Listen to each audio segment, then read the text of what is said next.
Welcome to the Insider's Journal, where normally what I would be doing is taking you through a series of content, but today I'm just turning on the microphone to talk about what has happened in our world here within the last 9 days. What we've seen is the tragic death of Charlie Kirk and a string of murders and violence that's increasing while we're seeing hate try to drive us apart. Now, there's some terms that I'm not comfortable with any longer staying the same, and that's politics and our faith. What do I mean by that? It's that for the most part, throughout my faith journey with Jesus, I've worked to keep those worlds apart under the belief of a couple of things. Number one, the people who are in charge are going to be in charge. I'm going to do my vote, and then I'm going to leave it to them and God to take care of things while I focus on Christ's kingdom come. Now, my mom used to say something to me that I think is very practical here. Is Jeff, don't be so heavenly minded that you're no earthly good. And as I look out at Christ's kingdom come, I understand some things that I need to clarify between politics and faith, as if those things need to be siloed. And I must confess to you, for the majority of my journey in Jesus, I've believed in those things being siloed. But there's some problems here. Number one, I am Christ's ambassador, his priest here on earth, his representative. And so for me to pretend that I don't have much of a voice is to pretend that I'm not here to influence what happens here.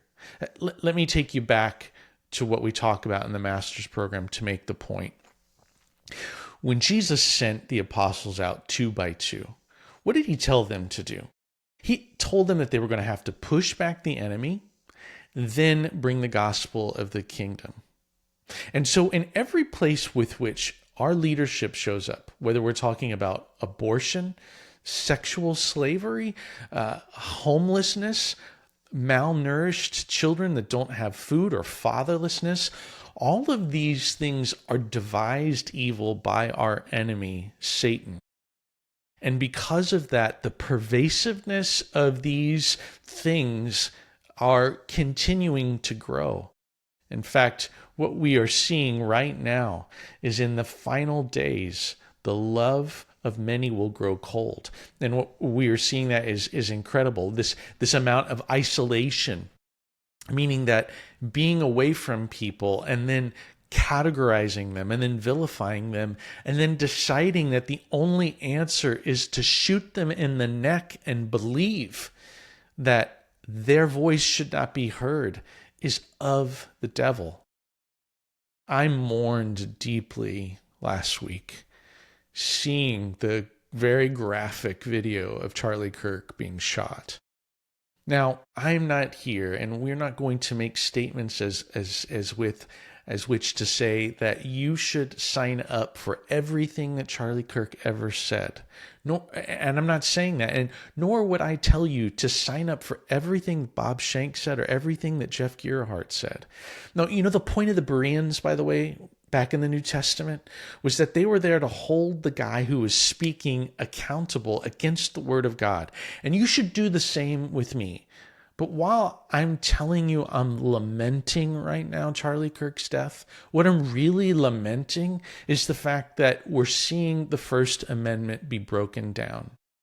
Now, this isn't about holding up a flag and saying you need to vote such and such a way, although you don't only need to vote, you need to raise your voice. Because listen, brother and sister, right now, the impact of your voice being silenced is actually taking away the power that God gave us as American citizens, with which, by the way, travel over to my dear friends in the UK. I have many of them there. And What they post online will get them arrested. Or just praying in certain places, like across the street from an abortion clinic, it's going to get them arrested. Now, being arrested, being persecuted, it's a part of the game. It's what we count on, not because we're aiming for that, but rather because the fact is that if we're living for Christ as his ambassador, we should expect resistance. And if you've never had any resistance, if the totalitarian, that's not even a word, if the total amount of resistance in your life is the inconveniences in traffic or the lack of the right temperature on your latte, obviously you're not feeling persecution. And so I want you to know that I live in persecution. I live in the resistance. And I'm not going to pretend that I'm going to shield myself from that. I made a statement online last week when Charlie Kirk was killed that I was willing to die for everything that he stood for. Then here I am. This is my flesh saying that I am willing to die for everything he stood for. And this is a call to arms to you and to me. Because our leadership can no longer be passive, if it was.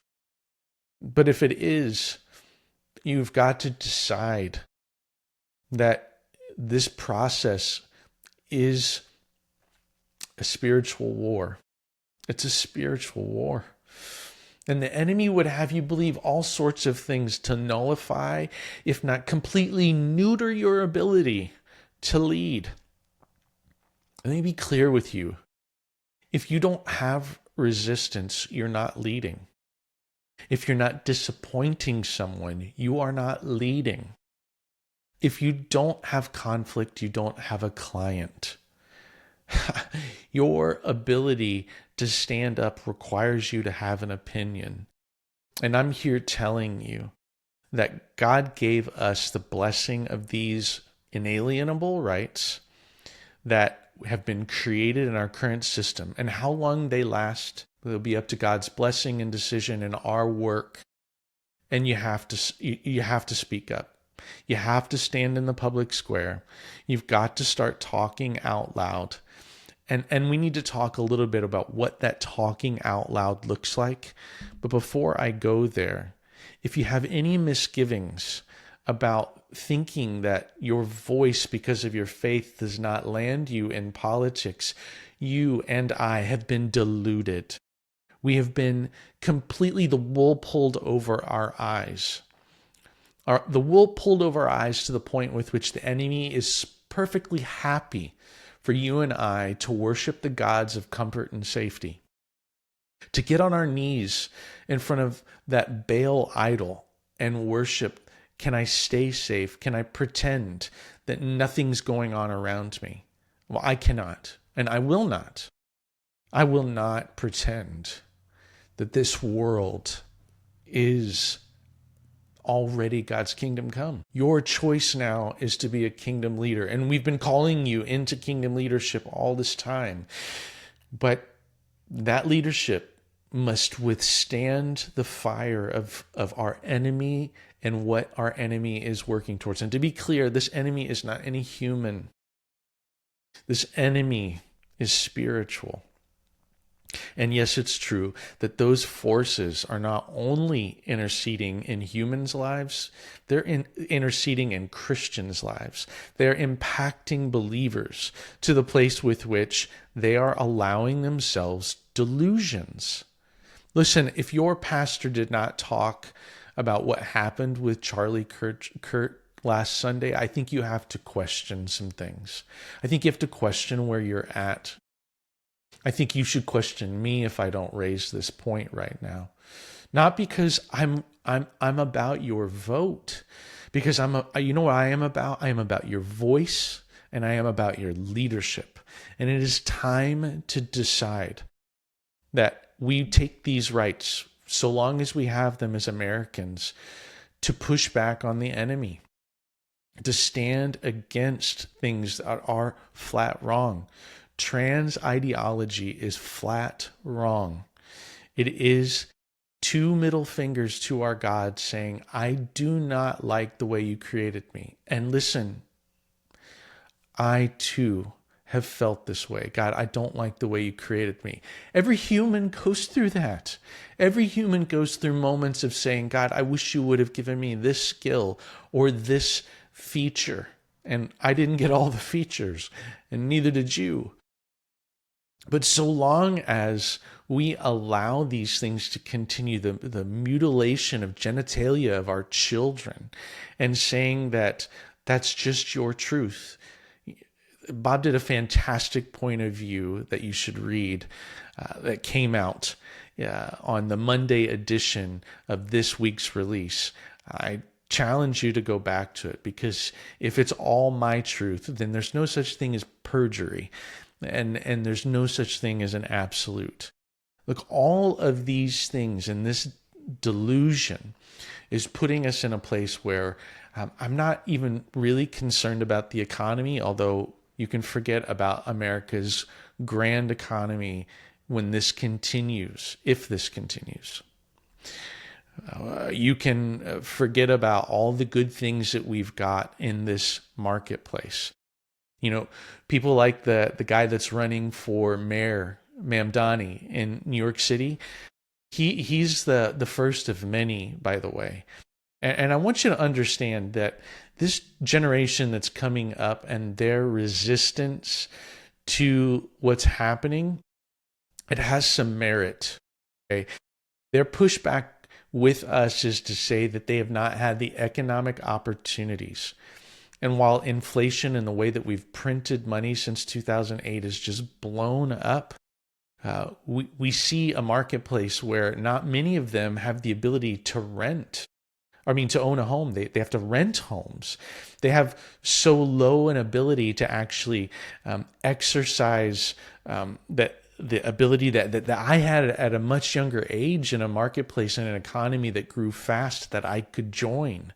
They were told things that have not come true. Now, I'm not sitting here absolving them from any responsibility or to make some sort of generational war of some kind. It's not like that. I'm just simply saying that the thing that we need, and this is what I wanted to talk to you about, is our approach to the resistance includes truth and grace, 100% of both at the same time. And grace looks like getting into the shoes of those with whom we are speaking to, and first of all, loving them as image bearers of God. We need to love them, and we need to speak the truth. You know, one of the things that I really loved about Charlie Kirk is that he spoke the truth, and he spoke it with love. Now, were there moments of disagreement? Yes. But look, if we don't disagree, Christian, we will fall apart. If your business isn't having disagreement, it's having disagreement silently, and it's tearing your business apart. If your family is not having disagreement, I'm telling you, it's tearing itself from the inside. You must be able to love and disagree at the same time. I must love you and disagree at the same time. So this is my point to you. It's time for your voice. It's time for your leadership. It's time to go to John 1 and see in John 1 when he described our standard bearer, Jesus, as being both full of truth and grace. That's 100% of both at the same time. That's not a pendulum where one moment candy sweet and the next moment bitter and difficult. But it's all the same at the same time. I am being truthful and I'm being full of grace. I want you to know that I love you, but I can't stand you if you continue to be passive. I can't stand to be in a movement of passive, affluent leaders who have had all the love of Jesus poured out on them, only to keep it for themselves. My favorite story from the Old Testament, I think, is 2 Kings 6 and 7. And I always like to title that story the three death lepers, because there were these lepers who were on the outside of the city. And I would encourage you to read the story. It's fantastic.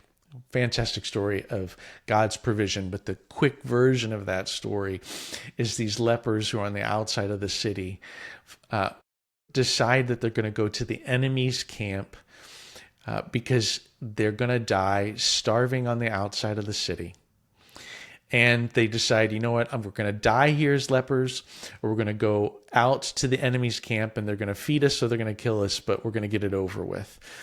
And speed through the story, they get to the enemy's camp and God scared away the entire enemy. And there, for these lepers, are all of this food and treasure that's been left there. They can't believe how good they've got it.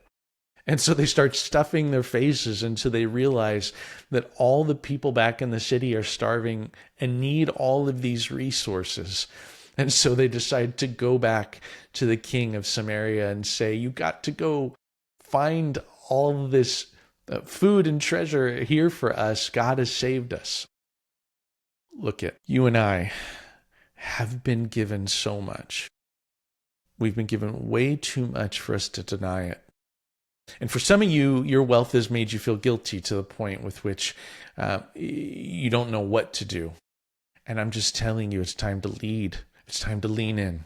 It's time for God's kingdom to come through you and I to the best of our ability, to bat back the enemy, push him back with our voice and with our leadership, and to provide all the goodness that we've been given through Jesus Christ our Lord, to bring the gospel of salvation and the gospel of the kingdom to this world. Who is Charlie Kirk to you? Who will take up that mantle?